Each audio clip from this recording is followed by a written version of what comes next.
खैर उसके कुछ इंपॉर्टेंट एजेस हैं जिसको लेकर के हम बात करेंगे। इस पर मैंने पहले भी बात किया था, बट इन टूडेज क्लास वही सेम चीजें मुझे दोबारा लेनी है। तो अगर आपको याद होगा कि we had gone with particular age, Puritan age तक, जहाँ पे एज ऑफ जॉन मिल्टन था। लेकिन आज की क्लास में हम रेस्टोरेशन एज को कवर करेंगे। रेस्टोरेशन एज के बाद जो है we will go with age of sensibility और age of doctor Samuel Johnson. Important points हम लोग बात करेंगे, जिसको ओवरऑल मिला करके क्या कहा जाता है, नियो क्लासिकल एज कहा जाता है। तो रिमेंबर दैट कि जब हम बात करते हैं नियो क्लासिकल एज की, तो दिस नियो क्लासिकल एज, ये जो नियो क्लासिकल एज है, it covers the period from you can say 1660 to 1785। 1660 ईस्वी से लेकर के 1785 ईस्वी तक का जो पीरियड है उसको हम नियो क्लासिकल एज के नाम से जानते हैं। From 1660 to 1785 you will come to know, या किसके नाम से जाना जाता है, नियो क्लासिकल एज के नाम से जाना जाता है। ये जो नियो क्लासिकल है 1660 टू 1785, इस नियो क्लासिकल एज को तीन हिस्सों में बांटा जा सकता है। एक का नाम है restoration age. If you want to note down you can note down, if you want to listen it again, the recorded video will be uploaded on my YouTube channel. If you want to note down that time, you can go with that video and note down it. जो important point है मुझे लगता है आपको note करते चलना चाहिए कि इस क्लास में हम नियो क्लासिकल एज को कवर कर रहे हैं, और जो नियो क्लासिकल एज है वो 1660 से लेकर 1785 ईस्वी तक एक broadly, you can define broadly कि आप कह सकते हैं यह चीज आता है। जो नियो क्लासिकल एज है वो छोटे छोटे हिस्सों में बढ़ता है। वो जो छोटे छोटे हिस्सों में बढ़ता है उसमें से एक हिस्सा आपका क्या कहा जाता है, उसमें से एक हिस्सा जो है that is what, that is only and only restoration age, जो 1660 से 1700 तक है। तो नियो क्लासिकल एज का एक छोटा सा हिस्सा आपका क्या है, रेस्टोरेशन एज है, जो 1660 से 1700 तक है। ये जो 1660 से लेकर 1700 ईस्वी तक का जो पीरियड है, इस पीरियड को हम रेस्टोरेशन एज कहते हैं या एज ऑफ जॉन ड्राइडन कहा जाता है। दोनों चीजें आपको ध्यान में रखनी है, इधर रेस्टोरेशन एज और age of John Dryden. Again I would like to tell you कि यह जो एज है, जिस एज को हम कवर कर रहे हैं, वह आपका टोटल क्या है, ब्रॉड वे में नियो क्लासिकल एज है। लेकिन उस नियो क्लासिकल एज को तीन हिस्सों में बांटा जाता है। एक हिस्सा आपका रेस्टोरेशन एज है। ये जो रेस्टोरेशन एज है ये कब से कब तक है, that restoration age it covers the period from 1660 to 1700। 1660 ईस्वी से लेकर 1700 ईस्वी तक का जो पीरियड है उसको रेस्टोरेशन एज कहा जाता है। रेस्टोरेशन एज जो था वह एज ऑफ जॉन ड्राइडन, उस समय के जो लीडिंग पोएट है जॉन ड्राइडन थे, तो John Dryden was the leading poet of that age. उस एज के जो लीडिंग पोएट थे उनका नाम जॉन ड्राइडन था। एक चीज और, जो जॉन ड्राइडन है वह पहले ऑफिशियल लॉरिएट पोएट है। ये मैंने पहले भी जिक्र किया था कि John Dryden was the first official laureate poet. And John Dryden, अगर आप देखेंगे कि उनके समय के जो किंग रहे हैं उनका नाम चार्ल्स सेकंड रहा है। तो चार्ल्स सेकंड जो चार्ल्स फर्स्ट की, after the assassination of Charles first he left England and got shelter in France. Charles first England छोड़ करके फ्रांस चले गए थे। उन्हीं चार्ल्स सेकंड की वापसी, चार्ल्स फर्स्ट की मौत के बाद चार्ल्स सेकंड कहाँ चले गए थे, इंग्लैंड छोड़ के फ्रांस चले गए थे। And he lived there for 11 years, वो वहां पर जो है 11 साल तक रहे। After 11 years he came back to England and English people opened, just welcomed him with open heart and mind. उसका उन्होंने वेलकम किया था इंग्लिश पीपल के लोगों ने with open heart and mind. यह एक दूसरी खासियत रही है। तो ये जो समय था कि उनकी वापसी का, उनकी वो वापसी जो थी उसको किसके नाम से जाना जाता है, रेस्टोरेशन एज के नाम से जाना जाता है। रेस्टोरेशन एज का मतलब होता है री माने पुनः, स्टोर माने बैठना, राजा दोबारा गद्दी पर बैठा। क्योंकि 11 साल तक इंग्लैंड में कोई राजा नहीं था, ओलिवर क्रामवेल थे, रिचर्ड क्रामवेल थे, और ओलिवर क्रॉमवेल और रिचर्ड क्रॉमवेल के जाने के बाद इंग्लैंड के लोगों ने दोबारा अपने किंग को याद किया और चार्ल्स सेकंड की वापसी फ्रांस से इंग्लैंड को होती है। तो वह जो घटना थी, यह घटना कब घटित हुई थी? 1660 ईस्वी में। 1660 ईस्वी में King Charles second again just you can say took the throne of England in his hand. तो वह जो उनकी वापसी फ्रांस से इंग्लैंड को होती है वह डेट 1660 थी। इसीलिए इसको रेस्टोरेशन एज कहा जाता है। इस एज के सबसे बड़े पोएट जॉन ड्राइडन थे, इसीलिए इसको एज ऑफ जॉन ड्राइडन भी कहा जाता है। और जो जॉन ड्राइडन थे वो जो है first official laureate poet. John Dryden was the first official laureate poet. John Dryden पहले ऑफिशियल लाउरिएट पोएट रहे हैं। यह एक और बात रही है। दूसरा चीज की इस एज की खासियत क्या क्या रही है? अगर आप देखेंगे इस एज में सटायर का यूज किया गया है, आयरनी का यूज किया गया है, हीरोइक कपलेट है। इस एज में अगर आप देखेंगे कि आ, मतलब ये सब चीजें रही हैं, सटायर रहा है, आयरनी रही है, हीरोइक कपलेट, ये तीन पॉइंट्स आपको ध्यान में रखने हैं। इसके अलावा इस एज में जो है एक आप कह सकते हैं कि जो कोर्टली मैनर होता है दरबारों का या राजा का या उनके अपने कोर्टियर्स का, लैंडलॉर्ड्स का, लैंडलेडीज का, मिनिस्टर्स का, उनका अपना जो दरबार था, उस दरबार की जो शोभा थी, उसका एक प्रभाव देखने को भी लिटरेचर में मिलता है। तो you will come to know कि the age was remarkable for what? The age was remarkable for irony, satire, heroic couplet, political allegory के लिए, पॉलिटिकल जो राजनीतिक उठापटक थी उसको लेकर के तमाम तरह की चीजें लिखी गई। यह उसका जमाना था। यह जो एज था, इस एज में एक बड़ा वर्क आता है जॉन ड्राइडन का जिसका नाम है, अगर आप देखेंगे कि आपने पढ़ा भी है, Absalom and Achitophel. Absalom, ABSALOM, Absalom and Achitophel. मैं शेयर कर दे रहा हूँ स्क्रीन, मैं लिख दे रहा हूँ कि जो ये एज रहा है, इस एज में अगर आप देखेंगे तो एक बहुत इंपॉर्टेंट पॉइंट आता है। वह कौन सा पॉइंट था? दैट वाज द एक इंपॉर्टेंट वर्क आता है जिसका नाम क्या है? Absalom, ABSALOM, Absalom and Achitophel. यह पोयम है जो कंपोज की गई है, किसके द्वारा कंपोज की गई है? जॉन ड्राइडन के द्वारा। 1681 में आई है। इसको कंपोज किसने किया है? जॉन ड्राइडन ने, JOHN, जॉन ड्राइडन। तो you will come to know, मैंने आपको बताया कि यह जो एज था, यह जो है एक बहुत बड़ा क्रिएशन होता है जिसमें किंग चार्ल्स सेकंड का जो दरबार था उसमें कितना ज्यादा लेग पुलिंग थी, आपस में लोगों में कितना ज्यादा खींचातानी थी, उसको या उस दरबार का जो पॉलिटिकल कंडीशन था उसको लेकर के इन्होंने ये पोयम लिखा और यह सैटिरिकल पोयम है जो उन्होंने लिखा। तो यह जो एज रहा है किसके लिए इंपॉर्टेंट रहा है? You will come to know कि most probably the age was remarkable for what? Irony, satire, heroic couplet, courtly manner. और जो कोर्टली मैनर, या आप कह सकते हैं कि जो पॉलिटिकल सिचुएशन जो उस समय की थी, खासकर किंग चार्ल्स सेकंड का, उसको इन सब जगहों पर आप देखेंगे। दूसरा चीज मैंने आपसे ये बताया था कि जो जॉन ड्राइडन है, you will come to know कि John Dryden ultimately he was the first official poet. दूसरा पॉइंट मैंने आपको ये बताया था कि John Dryden, John, JOHN, John Dryden was the first official poet, official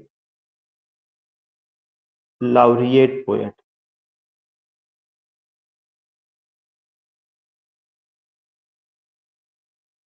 LAUREAT, laureate poet। तो जॉन ड्राइडन जो है पहले ये फर्स्ट है। फर्स्ट ऑफिशियल की स्पेलिंग है OFFICIAL and this is yes first official laureate poet. ये सारी चीजें आप देखते हैं कि कुछ इंपॉर्टेंट चीजें रही हैं। उसके बाद आप देखेंगे मैंने बताया था कि यह जो एज रहा है किसके लिए फेमस है, यह एज आपका आयरनी के लिए फेमस है, IRONY। और किसके लिए फेमस है, सटायर के लिए फेमस है, SATIRE। यह एज और किसके लिए फेमस है, यह एज हीरोइक कपलेट के लिए फेमस है, HEROIC हीरोइक कपलेट, COUPLET। यह एज और किसके लिए फेमस रहा है, यह एज अगर आप देखेंगे कि हीरोइक ट्रेजिडी के लिए, हीरोइक ट्रेजिडी। इसी हीरोइक ट्रेजेडी को रेस्टोरेशन ट्रेजेडी भी कहा जाता है, क्योंकि जो रेस्टोरेशन एज था वह रेस्टोरेशन एज में वह ट्रेजेडी आई है, इसीलिए उसको रेस्टोरेशन ट्रेजेडी भी कहा जाता है। So whenever you talk about, so you have to go with what you have to go कि that particular age is famous for what? The age is famous for irony, the age is famous for what? The age is famous for heroic couplet and so many things you will come to know कि इस तरह की चीजें आपको देखने को मिलेंगी कि यहाँ पर। तो एक चीज जो इम्पोर्टेंट है कि किसके लिए फेमस है, आयरनी के लिए फेमस है, सटायर के लिए फेमस है, हीरोइक कपलेट के लिए फेमस है और हीरोइक ट्रेजिडी के लिए यह चीज फेमस रही है। तो दीज थिंग्स यू फाइंड। मेरा कहने का मतलब है कि जब हम इन सारी चीजों को लेकर के बात कर रहे हैं तो क्या क्या चीजें हमें ध्यान में रखना चाहिए या किन किन पॉइंट्स को हमें लेकर के बात करना है। तो रिमेंबर दैट कि व्हेन यू गो, तो ये सबसे इंपॉर्टेंट पॉइंट है, हीरोइक ट्रेजिडी, ये सबसे इंपॉर्टेंट पॉइंट है। इसी हीरोइक ट्रेजिडी को क्या और नाम दिया जाता है, रेस्टोरेशन ट्रेजिडी। हीरोइक ट्रेजिडी को रेस्टोरेशन ट्रेजिडी भी नाम दिया जाता है। इसके अलावा इसी एज में और आपको चीज नजर आएगा, वह कौन सी चीज नजर आएगी, restoration comedy. You will come to know कि इसी एज में आपका क्या रहा है, रेस्टोरेशन कॉमेडी भी आपका रहा। तो रिमेंबर दैट कि वी फाइंड व्हाट, RESTORATION,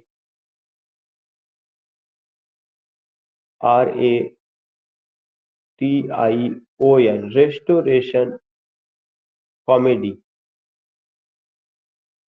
तो restoration tragedy, restoration comedy, heroic couplet, irony, satire, courtly manner, एक शब्द ये भी यूज किया जा सकता है कि यह जो एज रहा है और किसके लिए फेमस था, courtly manner, COURTLY, courtly manner,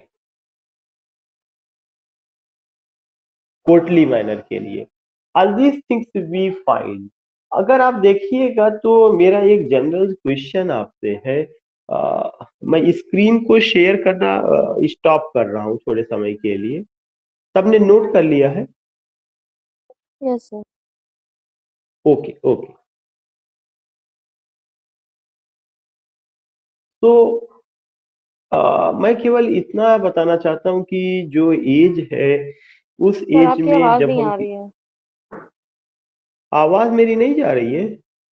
sir hello, आ रही है, मतलब बहुत स्लो है। सबके साथ ये नहीं प्रॉब्लम है? नहीं ऐसा तो नहीं है ना ना। सबके साथ नहीं है। सही आ रही है सर, और सही है। आ रही है सर, आ, आ रही है। मुझे लगता है मैडम आप अपना थोड़ा सा मोबाइल का वॉल्यूम थोड़ा सा बढ़ाइए, सर नाउ इज या ओके। तो आप, ओके, या तो प्रॉब्लम होगी उसकी। तो आई वॉज टेलिंग यू कि the particular age which we had taken for discussing, you will come to know हर एज का एक खासियत होता है। जब आप मिल्टन को लिए हुए थे तो जो मिल्टन का समय था, तो मिल्टन के समय में आपको रिलीजियस सब्जेक्ट मैटर मिला था। वहाँ किंग के बारे में, क्वींस के बारे में कोई बात नहीं हुई थी। क्या पैराडाइज लास्ट में, पैराडाइज रिगेंड में, या आप ये कह सकते हैं कि उसके अलावा जो और भी चीजें थी, क्या जॉन मिल्टन ने किसी राजा की बात की, किसी रानी की बात की? नहीं। उन्होंने जो प्रॉब्लम लिया वह ह्यूमन रेस से, और earliest forefathers they were living in heaven, उनके साथ क्या हुआ, गॉड क्यों एंग्री हो गए, क्यों उनको धरती पे भेजा गया, son of God, so many thing. तो उसका नाम अगर प्यूरिटन एज रखा गया था तो उसके पीछे रीजन ये था, क्यों रीजन था, कारण यह है कि वहां पर आप देखते हैं कि purity of soul, purity of heart and believe in God, या जॉन मिल्टन ने जो और चीजों को डिस्क्राइब किया था वह एक इंपॉर्टेंट पॉइंट था। अब सवाल ये उठता है कि जब आप इस एज में आते हैं तो इस एज को क्या नाम दिया गया है, इस एज को जो है आप जानते हैं कि इस एज को जो नाम दिया गया रेस्टोरेशन एज नाम दिया गया। जब अगर इस एज को रेस्टोरेशन नाम दिया गया तो जो रेस्टोरेशन है वह किससे जुड़ा हुआ है, वह वहां की पॉलिटिक्स से जुड़ा हुआ है। राजा की वापसी होती है, दरबार दोबारा सजता है, कोर्टली मैनर का जमाना आता है, लैंडलॉर्ड्स, लैंडलेडीज, कोर्टियर्स, मिनिस्टर्स, वो कल्चर को थोड़ा सा क्या होता है कि जगह मिलती है। जॉन मिल्टन के समय किसका यूज किया गया था, ब्लैंक वर्ड्स का यूज किया गया था, लेकिन इस समय एक बड़ी तब्दीली, एक बड़ा बदलाव आता है, वह होता है हीरोइक कपलेट, वह होता है हीरोइक कपलेट। जॉन मिल्टन के समय अगर आप देखेंगे कि प्रोज आया है, लेकिन उस प्रोज में भी रिलीजियस सब्जेक्ट मैटर आप पाते हैं, रिलीजन को पाते हैं। जैसे जो है आपका एक प्रोज अगर आपको याद होगा जॉन बनियान का पिलग्रिम्स प्रोग्रेस था, वहां पे भी रिलीजियस सब्जेक्ट मैटर। मिल्टन के एरिया पैजिटिका में फ्रीडम ऑफ प्रेस को लेकर के बात किया गया, लेकिन किसी भी टेक्स्ट में neither king has been glorified nor queen has been glorified, या you will come to know कि no importance of courtiers, ministers, या उनको जो है किसी तरह का इंपॉर्टेंस ऐसा नहीं दिया गया था। किसको नहीं दिया गया था, कोर्टियर्स को, मिनिस्टर्स को, या इस तरह के जो लोग थे। तो ओवरऑल मैं केवल इतना कहना चाहता हूँ कि जब हम इस एज के बारे में बात करते हैं तो इस एज के कुछ पॉइंट्स हैं जो इस एज की खासियत बताते हैं, जो जॉन मिल्टन के समय आपको नहीं देखने को मिलेंगे। तो why the age is different from another age, it's very important that we have to go. हमें ये चीज जानना चाहिए कि ये चीज कैसे है या कहाँ से हम उसको समझ सकते हैं। So remember that whenever we talk about any age, whenever we go with any age, whenever we talk about any age, it's highly significant कि उस एज का क्या खासियत थी, उस एज की डेट क्या है, उस एज का नाम किसके नाम पर पड़ा है, उस एज में और क्या क्या चीजें आपको देखने को मिलती है।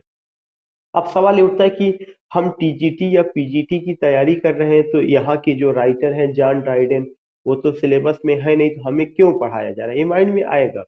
इसलिए पढ़ाया जा रहा है कि कुछ कॉमन पॉइंट्स हर एज के होते हैं जो हर आदमी को जानना चाहिए, whether you are preparing for that examination or not, whether that thing is in your syllabus or not.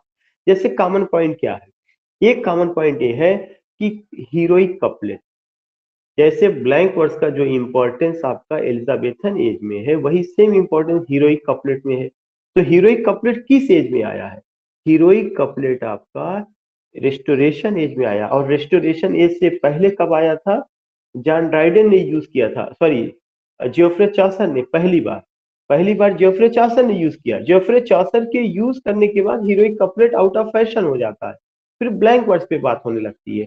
इसलिए जो है मैं फिर से स्क्रीन को शेयर करके जो क्वेश्चन इंपॉर्टेंट है उसको मैं बता दूं। जैसे एक क्वेश्चन क्या इंपॉर्टेंट है कि ये क्वेश्चन की रेस्टोरेशन ट्रेजिडी किस एज में आई है, रेस्टोरेशन एज में आई है, उसकी डेट कब से कब तक है, रेस्टोरेशन एज की डेट 1660 से 1700 तक है। रेस्टोरेशन एज के लीडिंग पोएट कौन है, जॉन ड्राइडेन है। रेस्टोरेशन एज के जो जॉन ड्राइडेन है वो पहले ऑफिशियल लाउरिएट पोएट हैं, ये भी सही है। उनकी सबसे इंपॉर्टेंट क्रिएटिविटी क्या है, पोइट्री में एब्सोलम एंड एचिटोफेल है, जिसमें कोर्टली मैनर और जो पॉलिटिकल कंडीशन था in the court of king Charles second उसको दिखाया गया है। रेस्टोरेशन एज के किंग का क्या नाम है, चार्ल्स सेकेंड है। वो अपने भाई चार्ल्स फर्स्ट की मौत के बाद कहाँ चले गए थे, फ्रांस चले गए थे, वहां 11 साल तक वो थे। 11 साल के बाद उनकी दोबारा वापसी होती है, वह जो डेट थी कौन सी थी, 1660 थी। इस वजह से इसको रेस्टोरेशन एज कहा जाता है। अब दूसरा जो इंपॉर्टेंट क्वेश्चन आता है वह जो है किससे रिलेटेड है, वह आपका हीरोइक ट्रेजिडी से रिलेटेड है। मैं ये जानना चाहता, सॉरी आपका हीरोइक कपलेट से रिलेटेड है, हीरोइक ट्रेजिडी पर मैं भी आऊंगा। मैं ये जानना चाहता हूँ इसके पहले जितनी बातें बताई गई है सबने सब कुछ नोट कर लिया है, किसी को कोई डाउट या किसी को कोई प्रॉब्लम? कोई प्रॉब्लम नहीं सर, सब नोटेड है सर। नो सब सर। नोटेड है, ओके ओके ओके। तो ठीक है, मैं एक चीज जानना चाहता हूँ, मैं एक एक लोगों से जितना भी अभी तक मैंने डिस्कस किया है मैं शादाब जी से जानना सर चाहता हूँ कि सर सर जी वो न्यू क्लासिकल एज का पीरियड टाइम बताते हैं 1662 कितना था? 1785 ठीक। 1785। मैं शादाब जी से शुरू करता हूँ कि शादाब जी, आज हम लोगों ने नियो क्लासिकल एज को लिया और ये बताया गया कि जो नियो क्लासिकल है इसको हम 3 हिस्सों में बांटते हैं। एक हिस्सा पहला रेस्टोरेशन एज, जिसकी डेट 1660 से 1700 तक है, और दूसरा हिस्सा आगस्टन एज, जिसकी डेट 1700 से 1745 है। तीसरा हिस्सा आपका कौन सा है? एज ऑफ सेंसिबिलिटी, जिसकी डेट 1745 से 1785 है। और जो एज ऑफ सेंसिबिलिटी है उसको हम age of doctor Samuel Johnson भी कहते हैं। और जो आगस्टन एज है उसको हम एज ऑफ अलेक्जेंडर पोप कहते हैं। तो ये हमें पता चल रहा है कि these were the popular writers of those ages, this is why at the name of these writers we को हम उस एज के नाम से जानते हैं। तो शादाब जी, मैं ये जानना चाहता हूँ कि जो रेस्टोरेशन एज है उसकी डेट क्या है? 1662 1700। 1660 टू 1700। रेस्टोरेशन एज का लीडिंग पोएट कौन था? John Dryden. जॉन ड्राइडन उस एज के लीडिंग पोएट थे। रेस्टोरेशन एज के जो जॉन ड्राइडन है वो पहले ऑफिशियल लाउरिएट पोएट है। ऑफिशियल लाउरिएट से क्या मतलब है? सर it is a 1668 में। हाँ, type of a degree which which is given to honor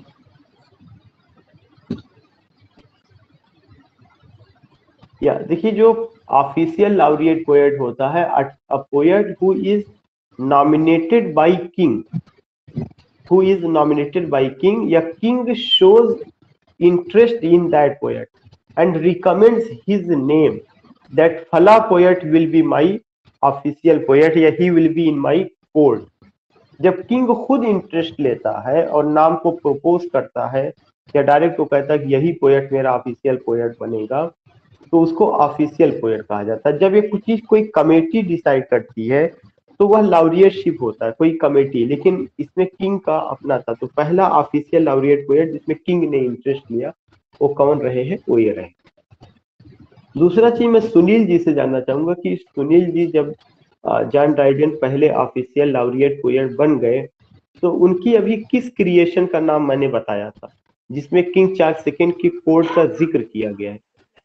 एब्सलोम and एचिटोफल sir. Absalom and एचिटोफल कब पब्लिश हुई है? 1681 में सर। 1681। एब्सलम एंड एचिटोफल 1681 में पब्लिश हुई है। Please mute, please. Okay sir.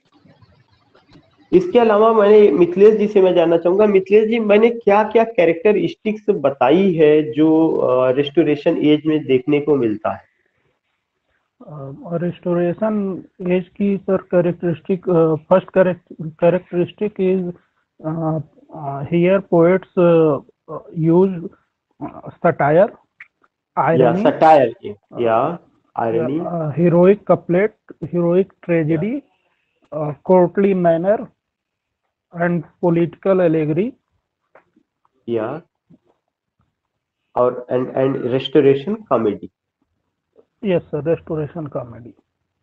मैं फिर से बता दूं कि मिथिलेश जी ने सारी बातें बता दी हैं कि जो एज हम डिस्कस कर रहे हैं उस एज की कैरेक्टरिस्टिक्स ये है कि इस एज में आपको आयरनी देखने को मिलेगा, सटायर देखने को मिलेगा, रेस्टोरेशन कॉमेडी देखने को मिलेगा, रेस्टोरेशन ट्रेजिडी देखने को मिलेगा, साथ ही साथ हीरोइक कपलेट की बात की गई है, कोर्टली मैनर। ये 5-6 पॉइंट अगर आप इसे ध्यान में रखेंगे तो मोस्ट प्रोबेबली हर वर्क में ये आपको नजर आएगा। एक और जो इम्पोर्टेंट क्वेश्चन पूछा जाता है कि वह हीरोइक कपलेट क्या है। मैं गोपाल जी से जानना चाहूंगा। Gopal ji, please explain heroic couplet. If you feel okay, Sir, if you are quite yeah, well, then okay, sir. Heroic couplet is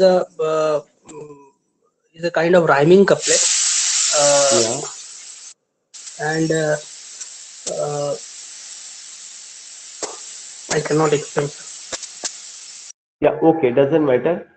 जो हीरोइक कपलेट है, सबसे पहली बात तो बेसिक चीज आपने बता दी कि it's a rhyming couplet.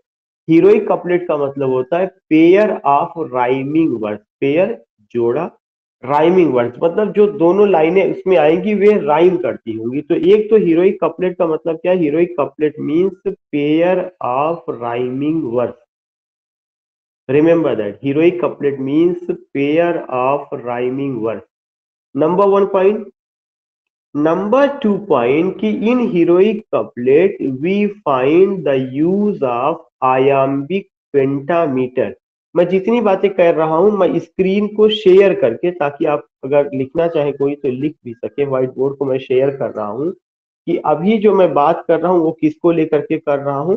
I am talking about what, I am talking about heroic heroic couplet, COUPLET, heroic couplet. Heroic couplet के बारे में पहला पॉइंट ये है कि pair of rhyming words, RHYMING, rhyming words. दूसरी बात यह है कि इसमें जो मीटर है वो कौन सा मीटर होगा, आयाम्बिक पेंटामीटर। ये रखने वाली चीज है, iambic pentameter, IAMBIC, iambic pentameter, PENTAMETR, iambic pentameter. जो आयाम्बिक पेंटामीटर है इसमें क्या होता है, इसका मतलब है कि तीसरा point, unstressed syllable is followed by stressed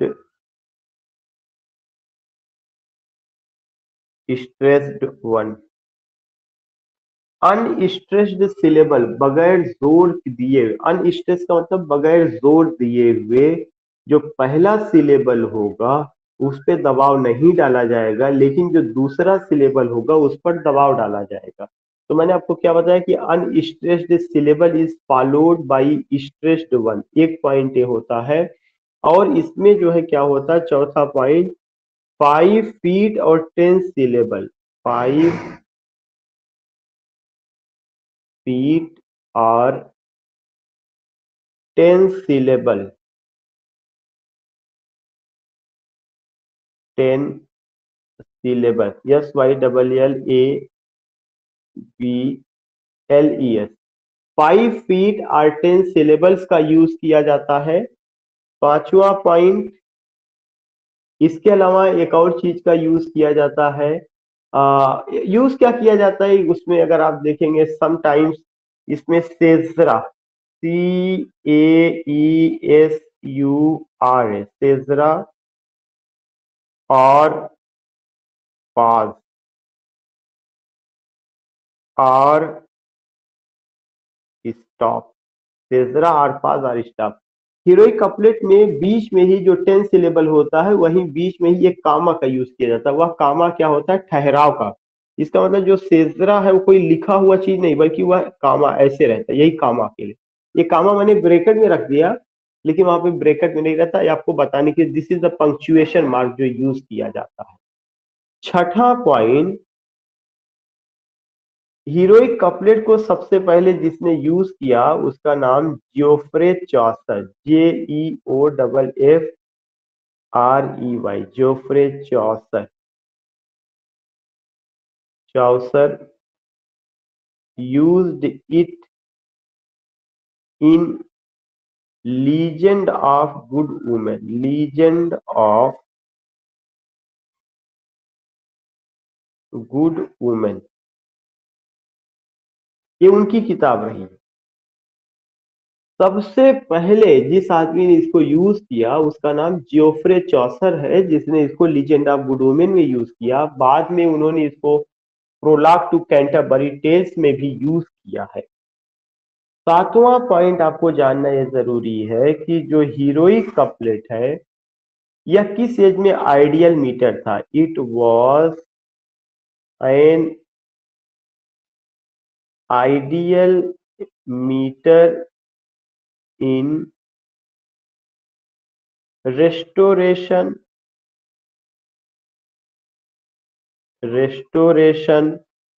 comma Augustan and age of sensibility.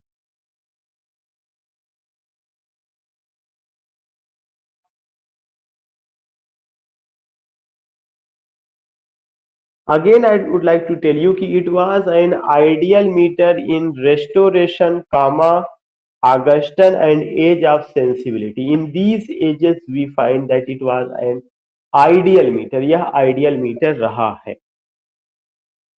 आठवां point,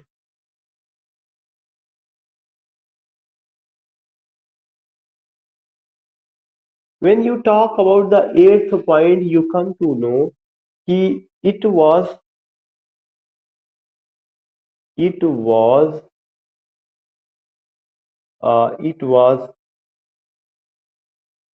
made popular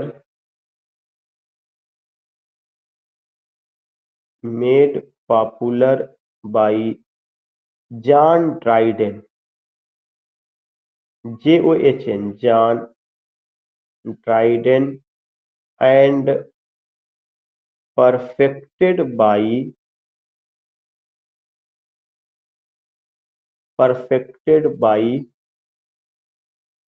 Alexander Pope.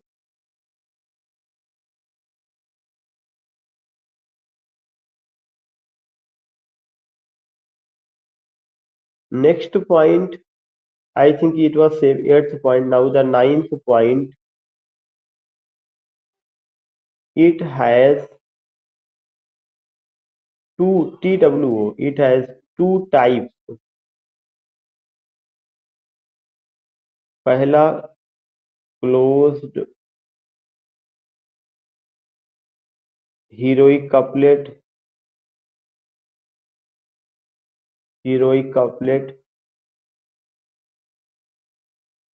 दूसरा और करके रन ऑन हीरोइक कपलेट। जो क्लोज्ड हीरोइक कपलेट है उसका सेंस ही बता रहा है कि जो दो लाइन में कंप्लीट हो जाए या दो लाइन के बाद फुल स्टॉप आ जाता है उसको क्लोज्ड हीरोइक कपलेट कहा जाता है। रन ऑन हीरोइक कपलेट वह हीरोइक कपलेट होता है जिसमें उसका सेंस दो लाइन में ना कंप्लीट होकर के और भी समय लेता है, उसको रन ऑन हीरोइक कपलेट कहा जाता है। So in this way you come to know about what you come to know about closed heroic couplet and run on heroic couplet. I think you got it. जितनी slides है मैं उसको फिर से explain कर दे रहा हूं ताकि आपको कोई प्रॉब्लम ना हो।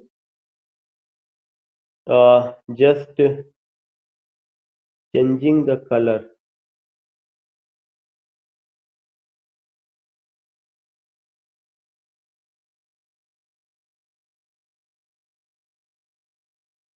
You will come to know कि जैसे शुरू में हम लोगों ने बात किया हीरोइक कपलेट है तो हीरोइक कपलेट की डिफिनेशन क्या दी गई है, pair of rhyming words. This is very important कि पेयर होगा, जो भी वर्ड्स होगा वह वर्ड्स किसमें होगा, वह वर्ड्स पेयरिंग मोड में होगा। पेयर ऑफ राइमिंग वर्ड्स एक सबसे इंपॉर्टेंट चीज ये दिया गया है कि पेयर ऑफ राइमिंग वर्ड्स। दूसरा जो एक इंपॉर्टेंट पॉइंट आया हुआ है वह कौन सा है, वह ये है कि ये जो है किसमें होगा, ये आयाम्बिक पेंटामीटर में होगा। किसमें होगा, आयाम्बिक पेंटामीटर में। तो रिमेंबर दैट कि एक और इंपॉर्टेंट पॉइंट आ रहा, वह कौन सा पॉइंट आ रहा है कि आयाम्बिक पेंटामीटर, दिस पार्टिकुलर पॉइंट कि ये जो होगा किसमें होगा, आयाम्बिक पेंटामीटर में होगा। you will come to know कि here this is what, this is the iambic pentameter, iambic pentameter we find.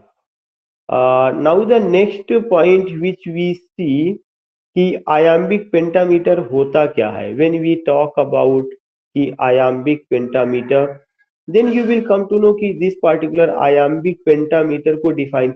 ये तो पॉइंट क्लियर हो गया ना कि हीरोइक कपलेट क्या है, पेयर ऑफ राइमिंग वर्ड्स है, किसमें है, आयाम्बिक पेंटामीटर में।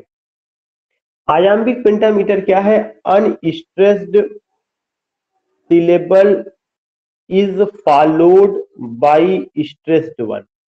जो अनस्ट्रेस्ड सिलेबल है मतलब उसमें जैसे सिलेबल कितना होगा, 10 सिलेबल होगा और 2 सिलेबल बराबर 1 फुट होता है। ये मीटर का हिस्सा है लेकिन मैं ऐसे ही बता दे रहा हूं कि सिलेबल जो है किसी भी शब्द का वह हिस्सा जहां प्रोनाउंसिएशन करते समय आपकी आवाज नेचुरली रुक जाती है उसको सिलेबल कहा जाता है। जैसे मेरा नाम शमीम है, तो अब शमीम में जो है क्या है उसका प्रोनाउंसिएशन करेंगे तो श मीम, इसका मतलब क्या हुआ, इसमें 2 सिलेबल आया है। शादाब है, उनका नाम शादाब है, इसका मतलब क्या, उसमें 2 सिलेबल है, शादाब। मिथिलेश है, मिथिलेश में 2 सिलेबल है, मिथिलेश। और तो इस तरह से आप देखेंगे कि है ऐसे ही कि किसी में 1 सिलेबल वर्ड होता है, कोई 2 सिलेबल वर्ड होता है, कोई 3 सिलेबल, जैसे ब्यूटीफुल है उसमें 3 सिलेबल है, beautiful, these things we find. तो उसमें से जो सिलेबल होता है जिस पर बगैर जोर दिए हुए प्रोनाउंसिएशन किया जाता है उसको अनस्ट्रेस्ड कहा जाता है, जिस पर जोर दिया जाता है उसको क्या कहा जाता है, उसको जो है स्ट्रेस्ड कहा जाता है। जैसे आपने कहा मॉर्निंग, तो जब आप मोर पे उतना नहीं कहा, मॉर्निंग, इंग पे आपको क्या करते हैं, उस पे मॉर्निंग में 2 सिलेबल है, एक आपने क्या किया कि अनस्ट्रेस्ड कर दिया, दूसरा आपने स्ट्रेस्ड कर दिया। तो ये चीज जानना जरूरी कि unstressed syllable is followed by stressed one, मतलब पहला जो सिलेबल होगा वह अनस्ट्रेस्ड होगा, उसके बाद का जो सिलेबल होगा वह स्ट्रेस्ड होगा। और ये कब तक चलता रहेगा, जब तक कि 10 सिलेबल कंप्लीट नहीं हो जाता। 10 सिलेबल, चूंकि जो हीरोइक कपलेट है उसमें 10 से ज्यादा सिलेबल होगा ही नहीं, हीरोइक कपलेट में और ब्लैंक वर्ड में 10 से ज्यादा सिलेबल नहीं हो सकता, ये आयाम्बिक पेंटामीटर की खासियत होती है। तो जब 10 सिलेबल होगा तो 10 सिलेबल का मतलब क्या होता है, 5 फीट, क्योंकि 2 सिलेबल बराबर 1 फुट, 10 सिलेबल बराबर 5 फीट। इसी का 5 फीट का क्या लिखा गया, 5 फीट आर 10 सिलेबल। इसके अलावा इसी में बीच में सेजरा का यूज किया जाता है, जो सेजरा इन द सेंस की सेजरा, CAESUR, जो सेजरा है उसका यूज किया जाता है।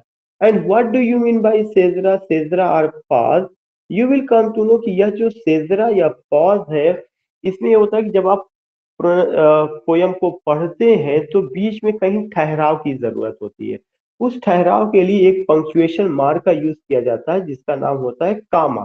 तो दिस इज सेजरा और पास।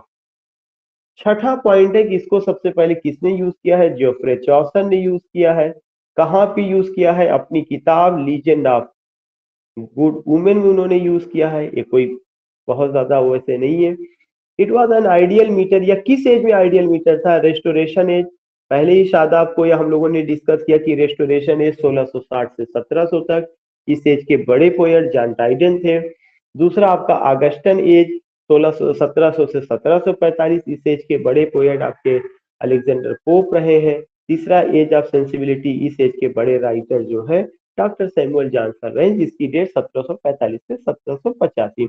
इसका मतलब आप देखेंगे कि 100 साल से ज्यादा जो है हीरोइक कपलेट पोयम में यूज होती रही और यह आइडियल मीटर बना रहा। फिर एक क्वेश्चन है कि it was made popular by whom, John Dryden ने इसको पॉपुलर बनाया, एंड परफेक्टेड, ये अलग अलग क्वेश्चन बनेगा, परफेक्टेड बाय अलेक्जेंडर पोप। इस तरह से 3 क्वेश्चन बना। सबसे पहले किसने इसका यूज किया है, जोफ्रे चौसर ने। किसने इसको पॉपुलर बनाया है, जॉन ड्राइडन ने। किसने इसको परफेक्ट बनाया है, अलेक्जेंडर पोप ने।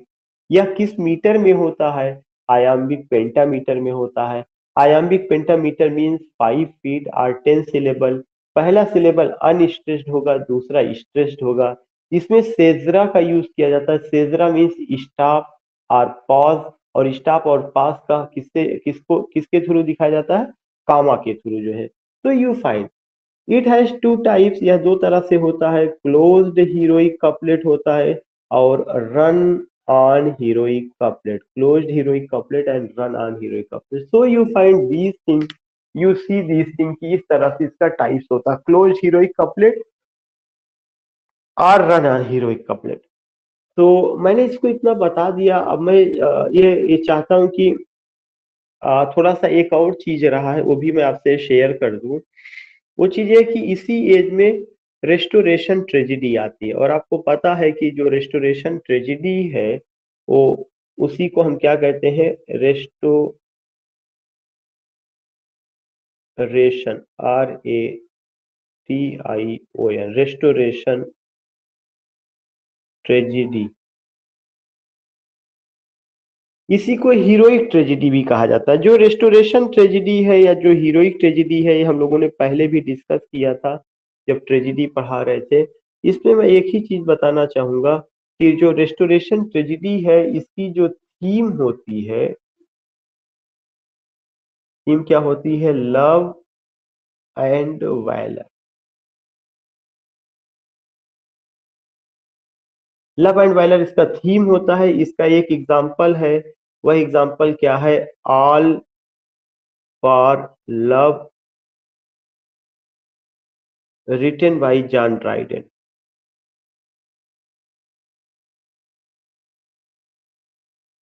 All for Love written by John Dryden। So here you will get कि लव एंड वैलर उसका थीम है, और जो ये लव एंड वैलर है इस पार्टिकुलर थीम में आप ये देखते हैं कि ऑल फॉर लव करके एक वो है, ऑल फॉर लव एक प्ले का नाम है, और यह ऑल फॉर लव क्या है, written by whom, all for love written by John Dryden. So in this way you come to know about these points की इसमें किन किन चीजों का यूज किया जा रहा। All for love written by whom, written by John Dryden। So here you find next thing when we talk about this thing, या अगर अलग चीजों का, तो इसके अलावा एक और पोर्शन है, उस चीज को क्या कहा जाता है, वो चीज आपका restoration comedy. that is what, that is restoration comedy।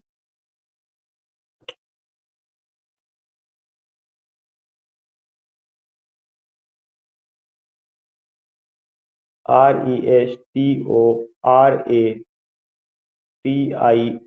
Restoration comedy. जो रेस्टोरेशन कॉमेडी है you will come to know कि ये एक ऐसी कॉमेडी थी जिसमें जो है अगर आप देखेंगे कि कोटली मैनर, इसका जो थीम रहा है एरिस्टोक्रेटिक मैनर, अपर क्लास की जो लाइफ है उसको दिखाना, एरिस्टोक्रेटिक मैनर, या अपर क्लास की लाइफ को लेकर के बात करना, वो सब चीजें रही हैं। कई उसमें राइटर्स आए हुए हैं, कई उनकी बुक्स रही है जो रेस्टोरेशन कॉमेडी को लेकर के डील करती है। तो इस तरह से आप देखेंगे कि ये सब चीजें रहा है। तो now I am just closing to share it. तो in this way you come to know कि मैंने आपको बताया कि क्या क्या चीजें इस एज का हिस्सा रही है। आपका हीरोइक ट्रेजिडी जिसमें लव और वायलर को लेके बात कही गई है, वह भी हीरोइक मीटर में लिखा गया है। एक खूबसूरत एग्जांपल जॉन ड्राइडन का ऑल फॉर लव है। ऑल फॉर लव का एक सब टाइटल भी है जिसका है सब title the world will lost, उसका सब टाइटल भी है द वर्ल्ड विल लॉस्ट करके एक उसका है। और जो ऑल फॉर लव है यह शेक्सपियर के एंटनी और क्लियोपैट्रा पे आधारित है। बाकी जो रेस्टोरेशन कॉमेडी है उसको लेकर के बात ये कही गई कि रेस्टोरेशन कॉमेडी में मोस्ट प्रोबेबली हम एक चीज देखते हैं जिसमें आप ये पाते हैं, वो कौन सी चीज है कि यू कम टू नो कि उसमें एरिस्टोक्रेटिक मैनर है, कॉमेडी है, उसमें स्कैंडलिंग है, मॉन्गरिंग है, बैकबाइटिंग है, और आप कह सकते हैं कि जो एरिस्टोक्रेटिक मैनर, जो सोफिस्टिकेटेड लाइफ रहा है अपर क्लास का, लस्ट भी है, पैशन भी है, और तमाम चीजें जो है, इमोरलिटी भी अगर आप कह सकते हैं कि वो भी है, all this things we find, licentiousness भी है। तो दिस थिंग्स वी फाइंड जहाँ पे उसका जिक्र है। अब अगर हम इसके बाद अगले एज में चलें तो जो अगला एज है वो एज ऑफ अलेक्जेंडर पोप है। एज ऑफ अलेक्जेंडर पोप को मैंने कहा यह ऑगस्टन एज के भी नाम से जाना जाता है। ऑगस्टन एज किसके नाम पर पड़ा? किंग ऑगस्टस के नाम पे पड़ा, जो एक रोमन किंग थे। ऑगस्टन एज किसके नाम पे पड़ा? किंग ऑगस्टस के नाम पर, जो रोमन किंग थे। उन्होंने क्या किया हुआ था, उनके समय में होमर और जो बड़े बड़े पोएट आए थे, उनकी जो लिखने की स्टाइल थी, उस पार्टिकुलर स्टाइल को जो है अलेक्जेंडर पोप और उनकी टीम ने कॉपी किया, इसीलिए उसको क्या कहा जाता है, अगर आप देखेंगे कि उसको ऑगस्टन एज कहा जाता है। और क्लासिक के नाम पर उसको जो सूडो क्लासिसिज्म भी कहा गया। और साथ ही साथ आप ये देखेंगे कि नियो क्लासिकल, पहले ही मैंने शब्द आपको बताया हुआ है कि दीज थिंग्स वी फाइंड। तो pseudo classicism, Augustan age, neo classical, ये सब नाम है, लेकिन ऑगस्टन एज और एज ऑफ अलेक्जेंडर पोप ज्यादा ध्यान में रखना है। अब चौथी बात आती है, इस एज में क्या हुआ था? मॉक एपिक हुआ है। इसी एज में पीरियोडिकल ऐसे आया हुआ था, न्यूज़पेपर्स का एज था, मैगजीन्स का एज रहा है, जर्नल्स का एज रहा है। इस एज में भी आयरनी है, हीरोइक कपलेट है, सटायर है, जो रेस्टोरेशन एज में चला रहा है वो और आगे बढ़ रहा, खत्म नहीं हुआ है। लेकिन इस एज में ड्रामा में सेंटिमेंटल कॉमेडी और एंटी सेंटिमेंटल कॉमेडी आती है। ड्रामा में क्या आता है? Sentimental comedy, anti sentimental comedy. Poetry में क्या आता है? मॉक एपिक आता है। और ह्यूमन नेचर को लेकर के, जो अभी कोर्टली मैनर को लेकर बात की जाती थी, अब यहाँ पे ह्यूमन नेचर को लेकर के बात की जा रही है। और स्ट्रिक्ट नाम्स रहे हैं, वो स्ट्रिक्ट नाम से रहे कि आपको you have only to write in heroic couplet if you want to be the part of means the category, if you want to come in the category of the good poets. जो good poets का symbol था वो यही है था कि उनको heroic couplet में लिखना। This things we find. इसके अलावा भी अगर आप देखेंगे कि सटायर का यूज है, आयरनी का यूज है, ह्यूमन नेचर है, स्ट्रिक्ट नाम्स है, और क्लासिक प्रिंसिपल्स को फॉलो किया गया है। Sentimental comedy, anti sentimental comedy, periodical ऐसे, और साथ ही साथ आप देखेंगे कि न्यूज़पेपर्स का आना, मैगजीन्स का आना, जर्नल्स का आना। और अगर आप देखिए कि मिडिल क्लास भी इस समय आता है, थोड़ा सा उसकी भी उपस्थिति देखने को मिलती है। प्रोज राइटर में काफी अच्छे अच्छे राइटर आते हैं, जिनमें से जोसेफ एडिशन है, रिचर्ड स्टील है, उनका जर्नल द स्पेक्टेटर, द टैटलर आता है। तो ये जो है कौन सा एज रहा है? ये आपका एज ऑफ अलेक्जेंडर पोप रहा है। तो मैं स्क्रीन शेयर करके इस पर भी मैं बता दूं कि क्या क्या पॉइंट एक आदमी को नोट करना चाहिए। जो एज ऑफ पोप है, age of Pope, age of Pope, जो एज ऑफ पोप है, इसी एज ऑफ पोप को हम किसके नाम से जानते हैं? Or Augustan age, AUGUSTAN, Augustan age. इसमें मैंने आपको क्या क्या बताया था कि एक तो सबसे पहले हर आदमी को पता होना चाहिए कि यह एज मॉक एपिक का एज रहा है। नाम आप सारे लोगों ने सुना है, रेप ऑफ द लॉक, जो जॉन अलेक्जेंडर पोप का ही था। तो यह पोइट्री में मॉक एपिक का एज रहा है। दूसरा चीज कि इस एज में पीरियोडिकल ए से आया है, प्रोज में पीरियोडिकल ए से। ड्रामा में सेंटिमेंटल कॉमेडी, सेंटिमेंटल कॉमेडी, और एक कॉमेडी आई है एंटी सेंटिमेंटल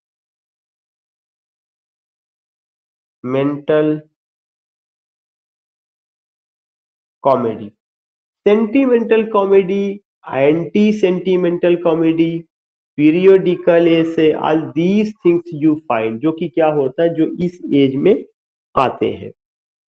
और आप देखेंगे कि अलेक्जेंडर पोप का काफी क्रिएशन है, एशियन मैन है, एशियन क्रिटिसिज्म है, रेप ऑफ द लॉक है, एपिस्टल टू डॉक्टर अर्बथ नॉट है, डंसियॉड है, और साथ ही साथ होमर की वर्क का इलियड एंड ओडिसी का ट्रांसलेशन है। ये सब चीजें भी उनके वर्क जो है इस समय आते हैं। एक और कैरेक्टरिस्टिक्स इस एज की रही है, वह क्या था? ह्यूमन नेचर, मानव स्वभाव की बात की गई, ह्यूमन नेचर। एक और खासियत थी coffee houses, COFF, coffee houses. एक और चीज आती है जर्नल मैगजीन। जर्नल्स का एज था, मैगजीन्स का एज था। These things we find in this age also. तो अगर आप ध्यान में रखेंगे कि मैंने आपको बताया कि क्या क्या चीजें रही हैं, मिडिल क्लास का भी आना होता है, ट्रेड और कॉमर्स भी आगे बढ़ता है, लेकिन सबसे बड़ा चीज एक और चीज रहा जो पता होना चाहिए, स्ट्रिक्ट लिटरेरी नॉर्म्स। एक नियम बना था कि अगर पोयम लिखना है तो बहुत ही कठोर नियम है, strict literary norms, correctness, CORRECTNESS, correct. These things you find strict literary norms and correctness, CORRECTNESS. I think you got it. किसी को कोई प्रॉब्लम? No, sir. जितने लोग भी हैं किसी को कोई भी प्रॉब्लम है तो you can share.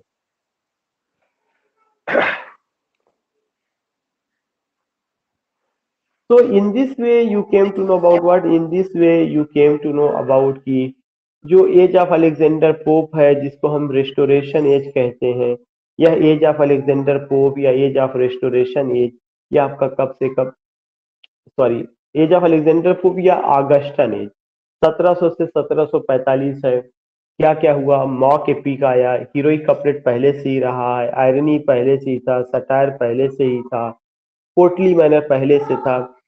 Restoration age में हीरोइक ट्रेजिडी और रेस्टोरेशन कॉमेडी थी। एज ऑफ अलेक्जेंडर पोप में सेंटिमेंटल कॉमेडी और एंटी सेंटिमेंटल कॉमेडी आती है।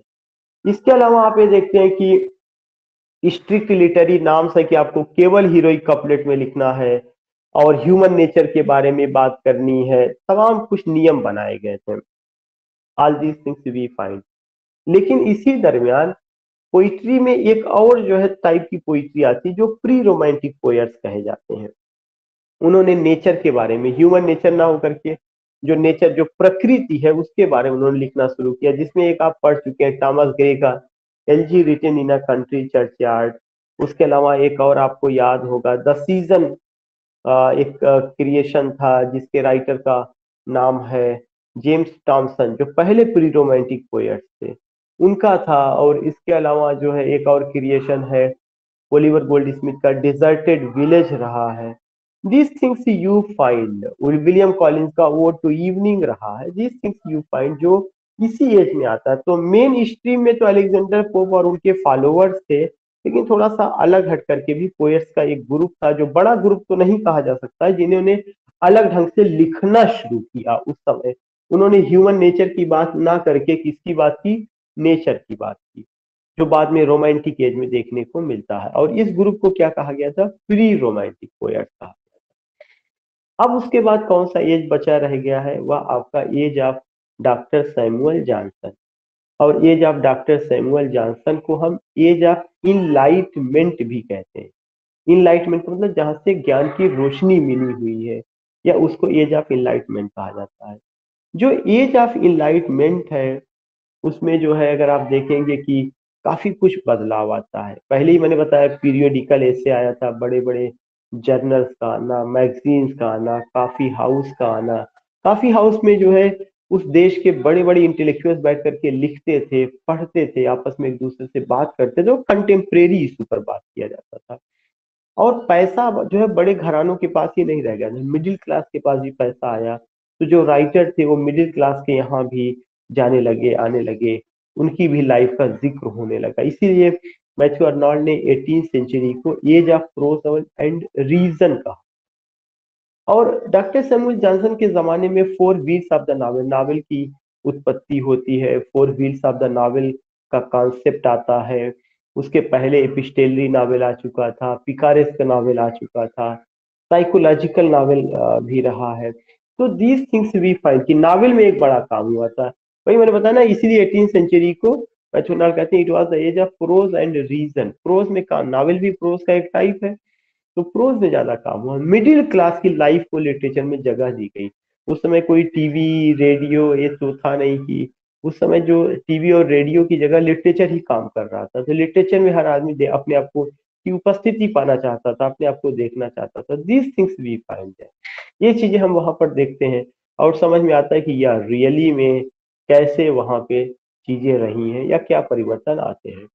तो जो age of doctor Samuel Johnson है जो 1745 से 1785 है, जिसे हम एज ऑफ इनलाइटमेंट भी कहते हैं। Enlightenment, ENLIGHTMENT, age of enlightenment.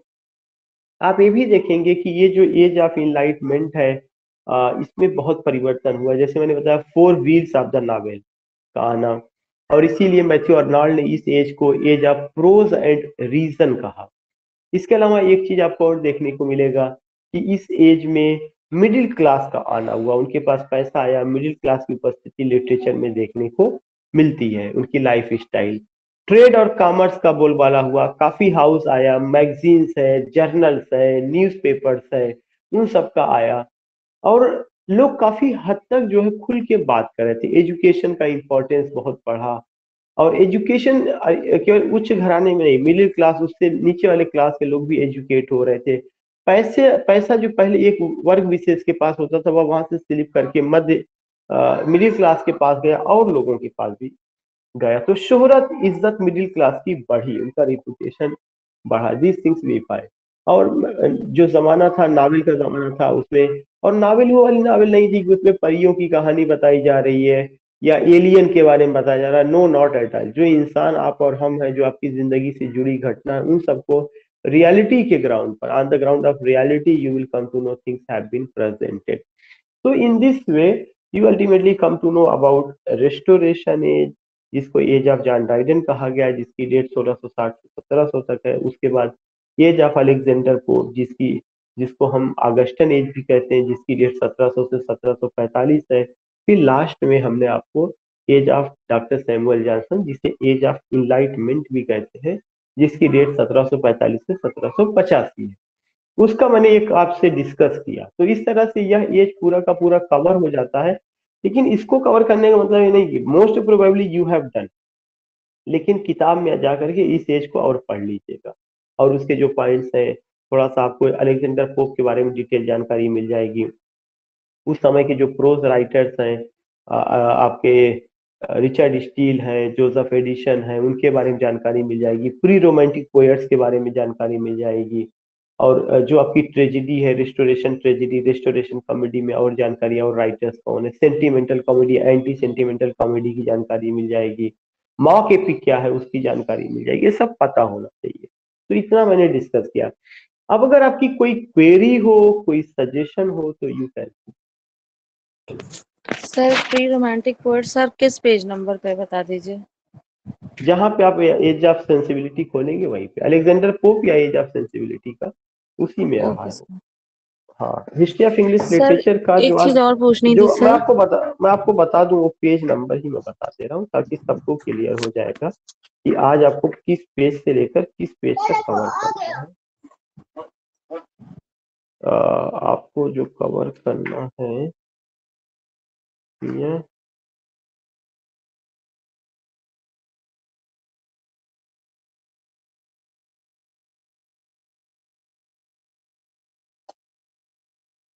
Page number 131 पे आप देखेंगे। 131 पे तो लिखा हुआ है रेस्टोरेशन एज, वहां से शुरू करना है। और वहां से, और उसी पेज नंबर 131 में ऊपर ही जॉन बनियान दिए हैं। सबसे पहले जॉन बनियान दिए हैं, मतलब जॉन मिल्टन के बाद जो राइटर थे, प्रोज राइटर, जॉन बनियान है, रॉबर्ट बर्टन है, सर थॉमस ब्राउन है, जेरेमी टेलर है, आइजैक वाल्टन है। एक एक दो दो लाइन इनके बारे में दी गई, एक बार इसको पढ़ लीजिएगा। फिर उसी पेज में रेस्टोरेशन एज की कैरेक्टरिस्टिक्स दी गई है, उसको पूरा कर लीजिएगा। फिर हीरोइक ट्रेजिडी के बारे में दिया गया, उसको पढ़ लीजिएगा। फिर उसके बाद उस एज के जो प्रोज राइटर्स हैं रेस्टोरेशन एज के, जैसे सैमुअल बटलर हैं, हॉब्स एंड लॉक हैं, जॉन लॉक हैं, और 2 डायरिस्ट रहे हैं जिसके बारे में सैमुअल पेपिस और जॉन इवलिन, ये दोनों दोनों डायरिस्ट जो थे उनके बारे में जिक्र किया गया है, इसको कर लीजिएगा। फिर उसके बाद तुरंत उसी में ही ऑगस्टन एज या एज ऑफ अलेक्जेंडर पोप शुरू हो जाता है। उस एज की कैरेक्टरिस्टिक्स बताई गई है। उसके बाद अलेक्जेंडर पोप के बारे में डिटेल में उनके वर्क के बारे में दिया गया है। फिर अलेक्जेंडर पोप के समय के जो प्रोज राइटर्स हैं जैसे जोनाथन स्विफ्ट हैं, जोसेफ एडिसन हैं, उनके बारे में दिया गया है। उसके बाद आप देखेंगे डॉक्टर सैमुअल जॉनसन के बारे में, एडमंड बर्ग के बारे में, जो प्री रोमांटिक, जो मैडम पूछ रही थी प्री रोमांटिक पोएट्स, वो जो है आपका पेज नंबर 136 पर सीरियल से चला आ रहा है, 136 पर दिया गया, जिसमें टॉमस ग्रे थे, ओलिवर गोल्डस्मिथ रहे हैं, विलियम कूपर रहे हैं, ये सब लोग थे। और प्रोज राइटरों के बारे में वहां पे दिया गया है, आज this things you find.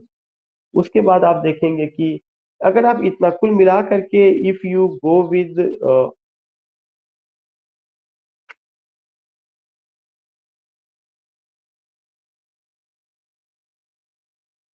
Page number 138 तक आपको जाना है। 138 में एक हेडिंग है the revival of romantic poetry, वो नहीं करना, वो छोड़ देना है। 3-4 पेजेस है, 36, 37, 38, अगर आप जाएंगे तो आपको सारा मैटर, सारी चीजें कर लेंगे। कारण है कि अगर आप इसे कर लेंगे तो कल सबसे पहले मैं आपका इसकी एज को लेकर के ओरल टेस्ट कराऊंगा। ओरल टेस्ट ओके का सर। होना बहुत जरूरी है, बहुत ही जरूरी है ओरल टेस्ट। इसलिए आपका सबसे पहला काम है कि आप इसको तैयारी करेंगे, और इसको तैयारी करने के साथ साथ जो वीडियो मैं आज अपलोड करूंगा और जो मैंने वर्क आपको दिया था, paradise last, paradise regain, Samson agonist और जॉन मिल्टन का पूरा पैम्फलेट और उनके सॉनेट, तो इसको आपको करना है। तो इस तरह से अब मैं अगला टॉपिक तभी लूंगा जब आप इन दोनों को कवर करके मुझे बता देंगे कि अब आप ओरल टेस्ट देने लायक हो गए। इन दोनों टॉपिक पर ओके मैं सर। ओरल टेस्ट कराऊंगा। सर ये पोएट लारेट सर किस ईयर में बने थे जॉन ड्राइडन सर? 1668 में थे। Okay sir, thank you. ठीक है, जो तो मैं अब इसको वो कर रहा हूँ। Just I want to know कि कुछ और लोगों ने ज्वाइन किया था, I did not see them. M Ali Ansari ji, जी अली जी, आवाज जा रही है? सर आ रही है, सर आ रही है। अच्छा ठीक है, आप इन सब चीजों को नोट करिएगा अच्छे ढंग से। नेहा, आवाज जा सर रही है? सर एक hello. Neha, yes sir, good morning. Good morning. ठीक है बेटा, आवाज है। हाँ जी अली जी, क्या कह रहे हैं? अली जी बोलिए। एक मानव सर फ्री हाउस कल्चर जो आपकी आवाज नहीं आ रही, ब्रेक कर रहा है। आप व्हाट्सएप पे लिख के भेजिए, आवाज क्लियर नहीं है। प्रिया जी, आपको आवाज जा रही है? प्रिया जी, आवाज आ रही है। ठीक है। तो आप सारे लोगों ने, अनीता जी भी जुड़ी हुई है, कल अनीता जी को किताब रिसीव ठीक है, हो गई ठीक है, है। ठीक। हाँ, आप सारे लोगों को आवाज जा रही है। अगर कोई किसी को प्रॉब्लम होगी व्हाट्सएप ग्रुप में या इंडिविजुअली मुझे उससे रिलेटेड चीजें भेज दीजिएगा। दूसरा चीज है कि ये सारा टॉपिक तैयार कर लीजिएगा। अगर आप हमारे साथ चलते रहेंगे, केवल हमारे साथ चलते रहिए, जो टॉपिक दिया जाता है अगर आप उसे तैयार करते रहेंगे तो you can do very well, फिर कोई दिक्कत नहीं आएगी।